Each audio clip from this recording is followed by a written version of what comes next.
नमस्कार, जनवार्तामध्ये आपल्या सर्वांचं स्वागत। सर्वप्रथम पाहूया ठळक बातम्या।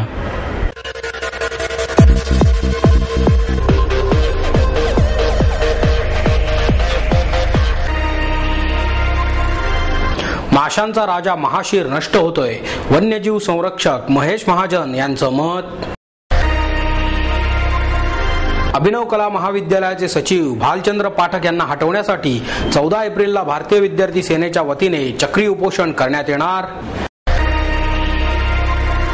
प्रेक्षकांना मराठी चित्रपट दर्जेदार हवे आहेत, चित्रपट अभिनेते सचिन खेडेकर यांचं मत। प्रत्येकाने आपल्यामध्ये असलेली प्रतिभा वाढवायचे काम करणे आवश्यक आहे, प्रसिद्ध गायक अनुप जलोटा यांचं प्रतिपादन। आणि लोकपाल विधेयकाच्या संदर्भात केंद्र सरकारचा निर्णय म्हणजे उशिरा सुचलेले शहाणपण आहे, भाजपचे ज्येष्ठ नेते मुरली मनोहर जोशी यांची टीका। माशांचा राजा महाशीर नष्ट होतोय, असे मत वन्यजीव संरक्षक महेश महाजन यांनी व्यक्त केले। निसर्ग सेवक संस्थेच्या यंदा 24व्या वर्धापन दिनानिमित्त आयोजित कार्यक्रमात महाजन यांना यंदाचा निसर्ग सेवक पुरस्कार प्रदान करण्यात आला।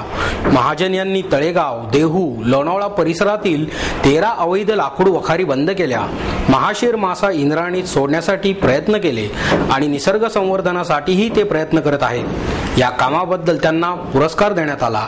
यावेळी साहित्यिक मिलिंद बोकील, निसर्ग सेवकाच्या कार्यवाह मेधा जोशी, डॉक्टर रमेश गोडबोले, काशीनाथ पंडित आदी मान्यवर उपस्थित होते। भारतीय वने या विशेषांकाचे प्रकाशनही यावेळी करण्यात आले। यावेळी निसर्ग सेवक संस्थेतर्फे बीएडच्या विद्यार्थ्यांसाठी घेण्यात आलेल्या वक्तृत्व स्पर्धेचे बक्षीस वितरण करण्यात आले।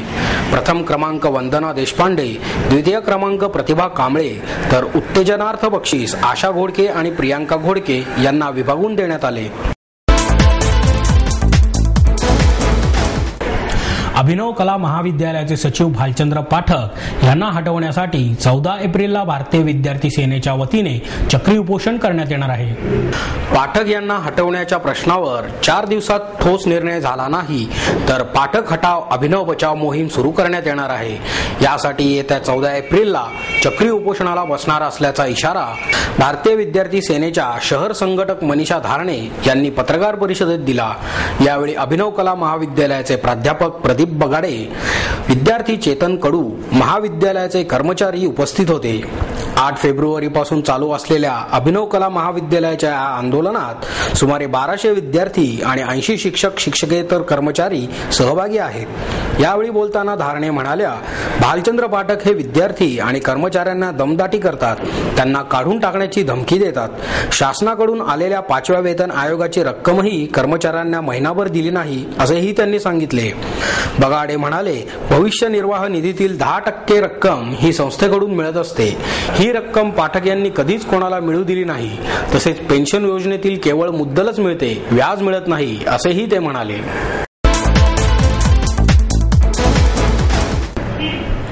प्रेक्षकांना मराठी चित्रपट दर्जेदार हवे आहेत, असे मत चित्रपट अभिनेते सचिन खेडेकर यांनी व्यक्त केले। मराठी प्रेक्षकांना चांगल्या चित्रपटांची गरज आहे। मॉलमध्ये जाऊन पैसे खर्च करण्याचीही त्यांची तयारी आहे, मात्र निव्वळ हिंदी चित्रपटांची कॉपी करणे किंवा पानसट विनोद असणाऱ्या चित्रपटांपेक्षा दर्जेदार मराठी चित्रपट त्यांना हवा आहे, तो देण्याचा आम्ही प्रयत्न करीत आहोत, असे चित्रपट अभिनेते सचिन खेडेकर यांनी सांगितले। ताऱ्यांचे बेट या चित्रपटाच्या प्रमोशनाबरोबरच पर्यावरणपूर्वक आणि ग्रामीण संस्कृतीचा संदेश देण्यासाठी बालाजी मोशन पिक्चर आणि लाईफ सायकलिंग मॉल यांच्या वतीने गो ग्रीन सायकल फेरीचे आयोजन करण्यात आले। टिळक रस्त्यावरील लाईफ सायकलिंग मॉल पासून सुरू झालेल्या या फेरीमध्ये सचिन खेडेकर, अश्विनी गिरी, ईशान तांबे, अस्मिता जोगळेकर, दिग्दर्शक किरण यज्ञोपवीत, निर्माती शोभा कपूर यांच्यासह लाईफ सायकलिंग मॉलचे उल्हास जोशीही सहभागी झाले। सिटी प्राईड येथे या रॅलीचा समारोप झाला। यावेळी बोलताना खेडेकर म्हणाले, मराठीमध्ये चांगले चित्रपट येत आहेत, मात्र प्रेक्षकांनीही चित्रपटगृहात जाणे गरजेचे आहे असेही त्यांनी सांगितले। आज प्रयोजन असं होतं की माझा सिनेमा नवीन ताऱ्यांचं बेट याच्यामध्ये या सिनेमाचं खरं नाव आम्ही सायकल देऊळ आणि 5 स्टार असं ठेवणार होतो. इतकं त्या सायकलचं त्या सिनेमात महत्त्व आहे. आज त्यानिमित्तानं प्रदूषण रहित कॅम्पेनसाठी मी इथं अशा करता आलोय की खरंच आपण मुलांना सायकलवर शाळेत सोडलं तर त्यांना बसच्या गर्दीत आणि रहदारीतनं धडपडत जावं लागणार नाही आणि आपला वेळ वाचेल आणि हवामान शुद्ध राहील. ताऱ्यांचं बेट हा आमचा नवीन सिनेमा आहे ज्याचे दिग्दर्शक किरण यज्ञोपवीत आहेत. हा सिनेमा बालाजी मोशन पिक्चर आणि फ्रायडे फिल्मवर्क्स यांनी निर्माण केलाय आणि ह्या सिनेमाचं वैशिष्ट्य असं आहे की आपण ही संस्काराची गोष्ट आहे. एका खूप लहान मुलाच्या मोहाची गोष्ट आहे आणि एक कौटुंबिक गोष्ट आहे आणि जी अत्यंत सुंदर नयनरम्य कोकणात ज्याचं शूटिंग झालंय आणि मला खात्री आहे की 2 वर्षांनी माझा सिनेमा आलाय आणि तो लोकांना नक्की आवडेल. प्रत्येकाने आपल्यामध्ये असलेली प्रतिभा वाढवण्याचे प्रयत्न केले पाहिजेत असे प्रतिपादन प्रसिद्ध गायक अनुप जलोटा यांनी केले. जीवन गौरव कला मंडळाच्या वतीने आयोजित कार्यक्रमात अनुप जलोटा यांना डॉक्टर रामचंद्र महाराज पारनेरकर स्मृती अभिनव पुरस्कार ॲडव्होकेट विष्णू महाराज पारनेरकर यांच्या हस्ते प्रदान करण्यात आला. तसेच पंडिता सुहासिनी यांना श्री के क्षीरसागर स्मृती संगीत मर्मज्ञ तर काव्य समीक्षक घनश्याम बोरकर यांना श्रीमंत सरदार आबासाहेब मुजुमदार स्मृती पुरस्कार देण्यात आला. यावेळी मंडळाच्या अध्यक्षा डॉक्टर वृषाली तारे उपस्थित होत्या. यावेळी बोलताना जलोटा म्हणाले, आपल्याला जर प्रतिभा हवी असेल तर ती कष्ट करूनच प्राप्त होईल. ईश्वराने आपल्याला जे काही दिले आहे ते खूप थोडे आहे. हे लक्षात घेऊन अधिकाधिक प्रतिभाशाली बनायला शिका असेही त्यांनी सांगितले. कोरटकर म्हणाल्या, संगीताचे मर्म समजले म्हणजे संगीत समजले असे होत नाही, कारण कला ही कला असून ही गुरुजनांच्या आशीर्वादानेच सतत वाढत जाते असेही त्या म्हणाल्या. कार्यक्रमाचे प्रास्ताविक लक्ष्मीकांत पारनेरकर यांनी केले.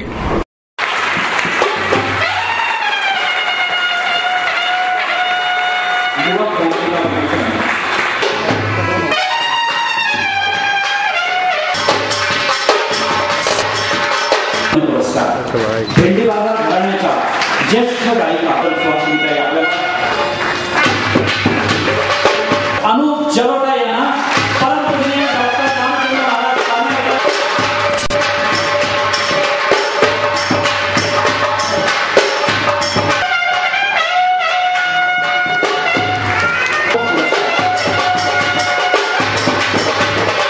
आपण एक पोस्ट त्यांना द्यावी. मानपत्र घ्या.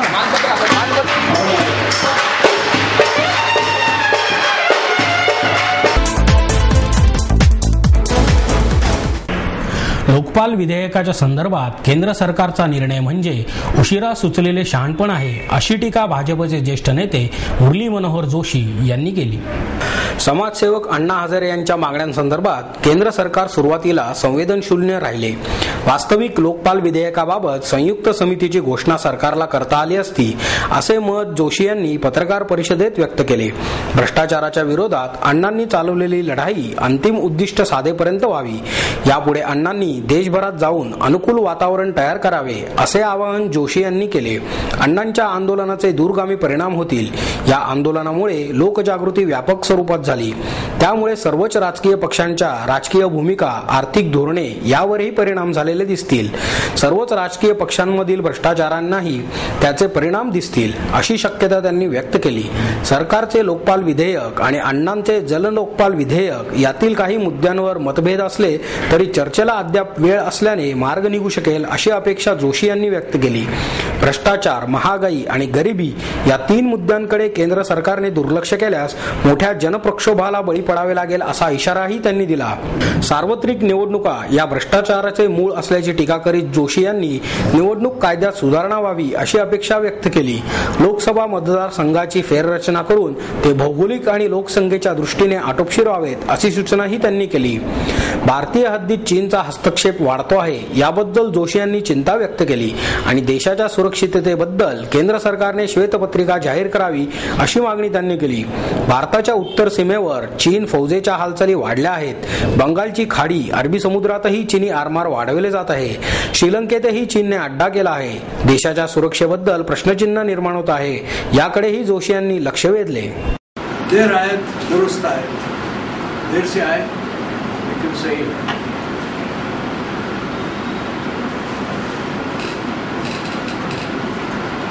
मैं अब इस अन्ना हजारे जी और उनके साथियों से भी ये कहूँगा कि इस प्रश्न को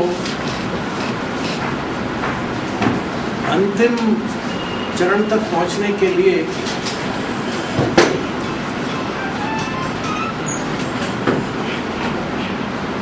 वे अनुकूल वातावरण बनाने में भी सहायक. गरीब व्यक्तियों के लिए जीवन कठिन से कठिनतर होता जा रहा है.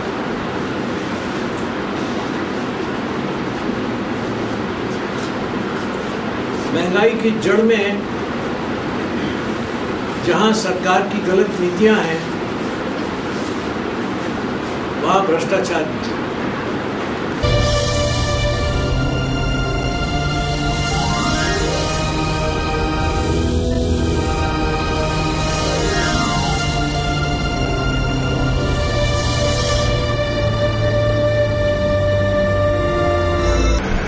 आणि याबरोबरच हे बातमीपत्र संपलं. पुन्हा भेटूया उद्या याच वेळी. नमस्कार.